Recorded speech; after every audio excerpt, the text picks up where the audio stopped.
Kini ang akong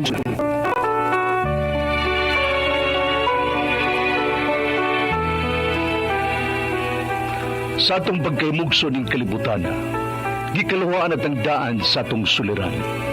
Ang suliran mo'y kabahin sa itong inadlang panginabuhian. Aba na doon ay suliran nga dili mo mapasan nga ikaw ra.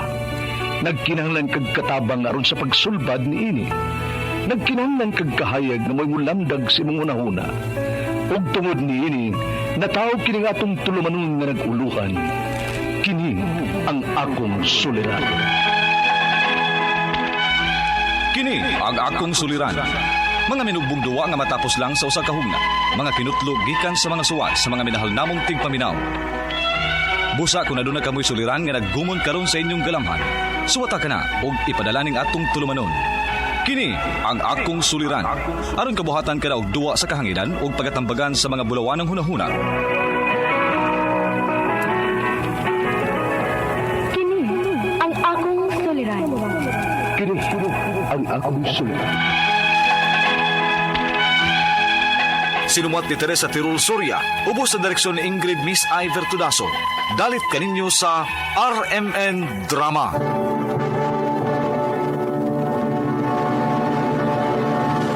Recorded by X Thunder Gaming.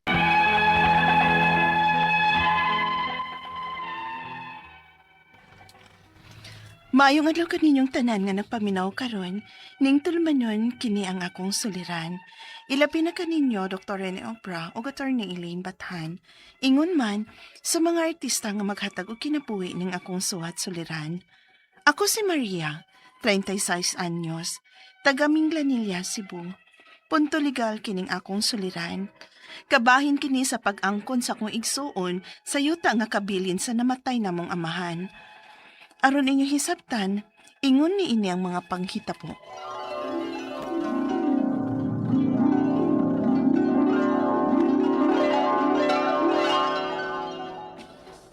Mga anak, kung hubiyaan ako nining kalibutan na, dili ko gusto nga mag-away mo. Bahay na og tarong ang yuta. Ginahanglan nga patas mong tanan. Dili ko gusto nga ang yuta mo hinungdan nga mag-away mong managsuon. Ayaw ka bala ka pa. Di na mahitabo eh. Ipasalig na namo nimo pa. Ay man si Emil. Ni duty pa. Pa, fight lang sa fight. Dili na kaya, anak. Kapoy na kayo. Pa.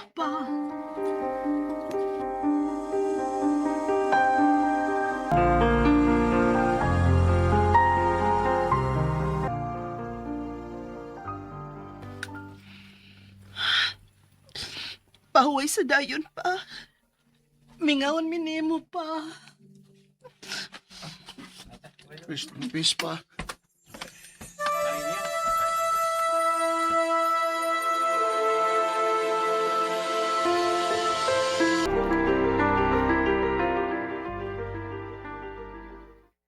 Nagunsa ka, kuya?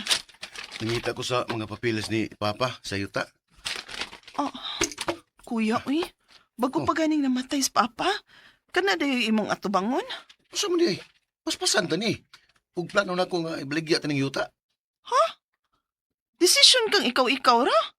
Human ka mga tanan na mo ni Nining? Di na kinahanglan, oy. Ako ang pirma mo kinahanglan. Okay na ni. Unya pa ang tulo na ya.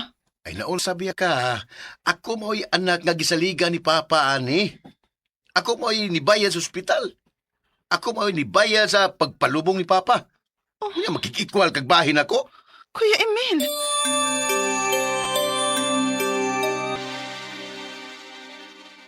Dili gyud ni maayo ang gibuhat ni Kuya Emil at ni Maria, uy. Asa naman lang niya tapuyo ani kung ibaligyan ni Kuya Emil ning yuta ni Papa. Mauman gani. Unsa ka kung mudangot na lang taog barangay ani?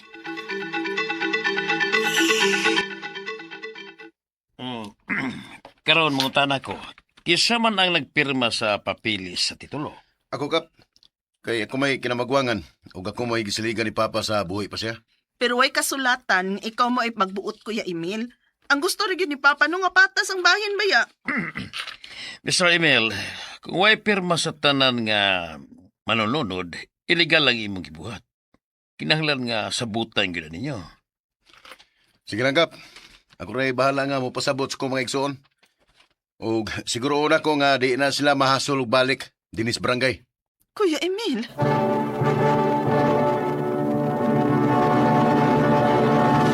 Recorded by X Thunder Gaming.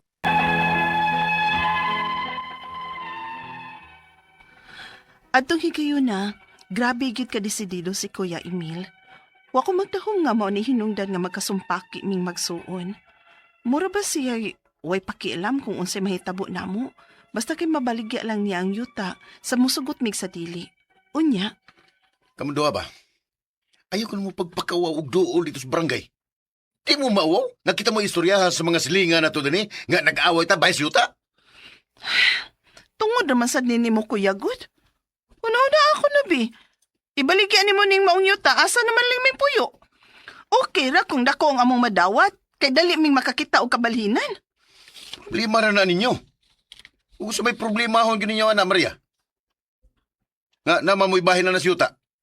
Pero di lagi mahimo nga patas ta, kay wa mo'y nagasto ni Papa. Kuya,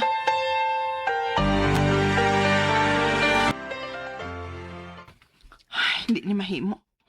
Moadto ko sa abogado ni Papa. Mangayo kog tambag kung unsay angayan akong buhaton ani.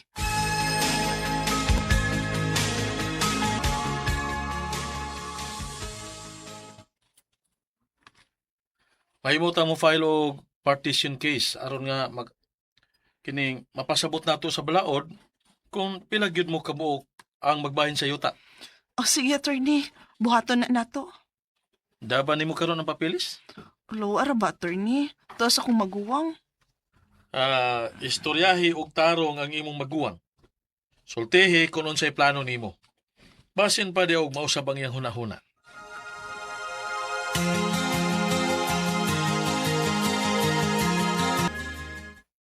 Di na mo usap nga kung una-una. Kuya, dili na mi mo supa kung imo gyud ning ibaligya ang yuta. Sa? Oh, wala mo sa mo'y mahimo pod. Kay nana mo kikikasabot nga bayar sa yuta. Unsa? Oh, Pero man mi mo permas nining. ay wala lagi ko magkinahanglan og pirma ninyo. Og na ako'y gikuha nga abogado, aron mo'y makatabang nako. Kuya, Mao nga ako pa ninyo, no? Ako pa ninyo, pangita na lang mudaan og kabalhinan. Ako ra niyang ipadari nyo ang inyong bahin sa yuta. Kuya Emil.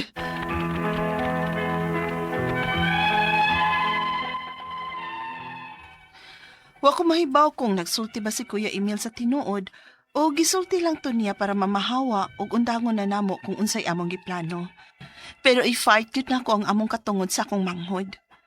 Ang ako mga pangutana mo kining musunod. Unang pangutana, way testamento si Papa pero naay verbal nga kasabutan. Ugwa si Kuya Emil ni atuhin kayo na. Makonsider ba na nga legal? Ikaduhang pangutana, wag yun ni bisan usa namo ni Neneng ang miperma kay wa mi muuyon nga ibaligya ang maong yuta. Legal bang pagbaligya sa yuta nga way perma gikan sa ubang manununod? Ikatulong pangutana, kung tinuod yun ang giingon sa akong maguwang nga naanay buyer bisan o way perma gikan namo ang maong titulo, unsay specific nga kaso nga angay namong i-file sa akong igsuon para sa among maguwang. Ikaw pa to katapusan. Pwede ba namong ipablatter ang akong maguwang tungod kay gi-exclude mi niya sa tanan niyang desisyon bahin sa yuta? Palihog, tabagi og tambagi ko, kini ang akong suliran, Maria. Maayong adlaw mga suking tigpaminaw kini si Attorney Elaine Bathan ug ako karong adlaw ang mohatag ninyo og tambag, tubag, solusyon, kalinawan sa inyong mga pangutana, mga problema na may punto, legal, mga personal nga mga pangutana, problema nato no sa ato ang mga kapikas kabanay sa ato ang love life. Kuy! At ang mga dokumento, no? At ang mga kabtangan. Don't worry, na as Attorney Elaine, ako'y mo hatag og tubag ana inyong mga pangutana, pangitaan ta naglusot og solusyon bina mo gid nay kasulbaran ang tanang problema ba busa ipada ang inyong suwat sa suliran_612@yahoo.com or sa ato ang Facebook account nga kini ang Akong Suliran Official Writers Page. Pwede sad atong ipadala sa 3rd floor, Jose R. Martinez Building, Osmeña Boulevard, Cebu City. Kumusta man guys ang atuang mga naminaw karong adlaw, ang mga nasa ilahang tindahan, opisina, panimalay, samtang unsa man ni nagluto ta, namilo ta, nagmlansya ta, agoy nagsigirag higda kay gasigig Facebook. Ay, hay pastilan, bahalag unsa inyong gibuhat dinha guys. Importante naminaw mo nako og naamoy makuha nga mga pagtulon-an pero lihok-lihok sa panagsa, no? Bangon po, tabang-tabang sad ta pag may time sa panimalay kay dili pwede ato orang kapikas magsigig lihok taon, no? Ang mga labhanan, ang mga hugasan dinha, ang paghinlo, no, pag-arrange maski sa atong kama man lang inibangon na to. Uy, kinumdum jud ko sa una nga akong mami kasab-an gyud mig dili mig nga mubangon lang mi ang among kama, dili pilon ang habol ug ang mga unlan dinha na ingnon gyud mig di mi border kay kasab-an mi. Okay. Now, ato ang letter sender punto legal man ta karong adlaw, taguon nato sa pangalan nga si Maria taga Minglanilla, Cebu. Abante Minglanilla, laban Mayor Len Enad and greetings to Mayor Rajiv Enad. Kumusta mong tanan din ha? Laban ta, abante Minglanilla, kabahin sa iyang pag-angkon sa iyang igsuon nga sa yuta kay naaman to yuta na habili ng ilahang amahan nga namatay na. So iyang mga pangutana guys mauni. Walay testamento si Papa, meaning walay last will and testament. Pero naay verbal nga kasabutan ug wala si Kuya Emil adtong higayuna. Ma-consider ba na legally? The answer is no. Kung legal ang ato ang paggahisgutan kay ang kaning pagpanunod nato duharag yun ang ato ang basihan. Depende kung naay last will and testament, kanang dokumento nga gipirmahan, pinaagi sa mga proseso nga gitagana sa balaod, or no pa sa paghimog last will and testament sa mga ang namatay na, no? Unya, or kung pananglitan manggani wala, then we go through an extrajudicial or judicial settlement of estate. Ingon ana nato pagbahin-bahin ang mga yuta. Of course, kung pananglitan way last will, kay kihanan man gyud na documented, papel man gyud na ang testament, no, last will and testament. Either gi-type, ginataryuhan sa abogado na itulo ka mga testigo, no, nga nagpinirmahay at tubangan sa katong naghimo, katong namatay, or maghimo sadta or kanang holographic will nga pinaagi sa iyang kaugalingon nga suwat, no? That's munay last will and testament. Pero kung wa, no, arita dire legal. The other legal way is katong extrajudicial partition nga equal sharing yun mo, pero mahog manggod na siya dinhi nato i-consider kung nagkasinabot lang mo o girespetar ninyo ang katong mga wishes sa inyong ginikanan, unya magkasabot mo, inanaon ninyo pagbahin-bahin, inigpirma ninyo sa extrajudicial settlement of estate. Meaning to say, nangibabaw gihapon ang pagrespeto ninyo kung unsay gisulti verbally sa inyong papa katong buhi pa siya. Pero kung di na niyo i-consider, ang basihan is equal sharing, yun mo. Ikaduhang pangutana, gyud ni basihan, gyud ni bisan usana mo nining ang nipirma kay wala mi muuyon nga ibaligya ang maong yuta. Legal ba ang pagbaligya sa yuta nga walay pirma gikan sa ubang manunod? Okay.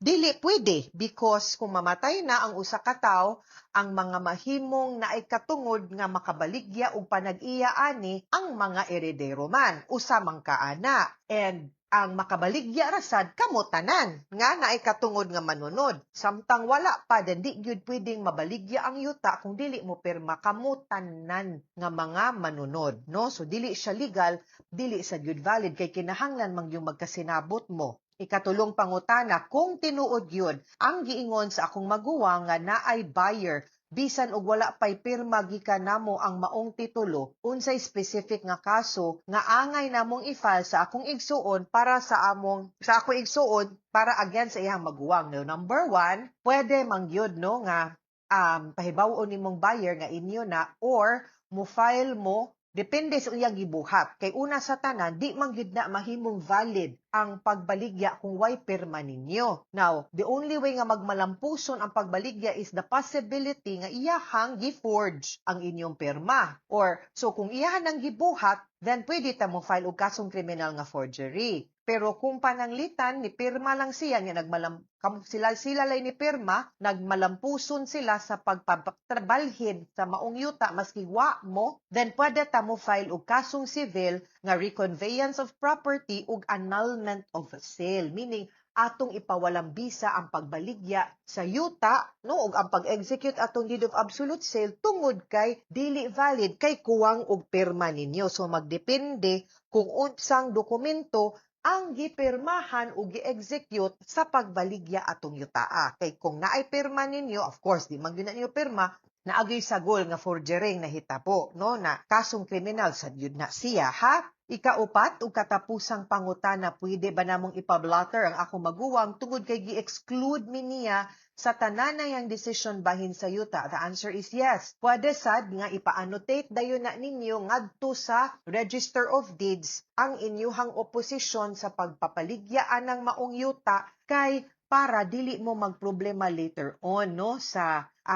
pag nalify-an na og mahibaw ang mga future buyers nga kuwang di ay ni kamo di ay ang mga heredero panalitan wa mo kibaw pilaw gyud mo ka man nag-igsuon, no, panalitan upat gyud di ay mo unya ikaw og imong igsuon wala giapil, then at least makhibaw ang buyer nga kuwang nigperma. Kay usahay mailad-ilad baya pong buyer moingon niya to sila nga duha ra mi ka man nag-igsuon, so duha ra mo pirma ni extrajudicial settlement of estate with sale, deed of sale, unya kuwang mana di man pud na pwede. So act fast gyud ha, kay usahay baya ning mga mangingilad fast pod abti kay pong show ani di baya gyud na maayo, so ayaw padayon lang gyud ta, ha. Mga suking tigpaminaw, hinaut unta nga namoy nakutlo na pagtulunan karong adlaw. Kini si Attorney Elaine Bathan, daghan kayong salamat sa inyong pagpaminaw sa atong tulumanon hangtod sa sunod nga sugilanon din higapon sa tuang programa. Kini ang akong suliran gikan sa RMN Production Center, Radyo mo Nationwide. Tatak RMN, daghang salamat ug maayong adlaw.